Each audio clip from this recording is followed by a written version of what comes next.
আজকে আমার রুবি আর মমো অনেক বেশি ব্যস্ত। মমো তো লেখাপড়ায় ব্যস্ত আর রুবি কালার করার জন্য ব্যস্ত হয়ে পড়েছে। আর রুবির সামনে কোনো কালার বক্স ড্রয়িং এগুলো কিছুই করা যায় না। সে একদম ঝাঁপিয়ে পড়বে আর সারাক্ষণ এই কালার বক্সের সামনে বসে থাকবে। আমার ছোটো মেয়ে যখন এই কালার বক্সটা খুলে বসে তখন তো রুবিকে আর সরানোই যাবে না। তো আর মমো হচ্ছে লেখাপড়ায় ব্যস্ত। এই দেখেন রুবি কী করছে, ওর মানে হচ্ছে যে তুমি জলদি কালার করো, আমি দেখব। ওর কালারগুলো অনেক ভালো লাগে দেখতে দেখতে। রুবি আর মমো মাশাল্লাহ অনেক বড় হয়ে গিয়েছে। তাদের আমি 2 মাস বয়সে নিয়ে এসেছিলাম।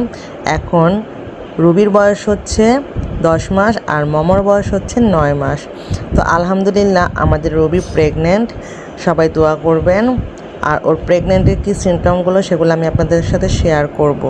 রুবির প্রেগনেন্সির আজকে 25 দিন, আর 25 দিনে আমি এই সাইনগুলো দেখলাম। ওর নেপেলগুলো হালকা গোলাপি রং হয়েছে।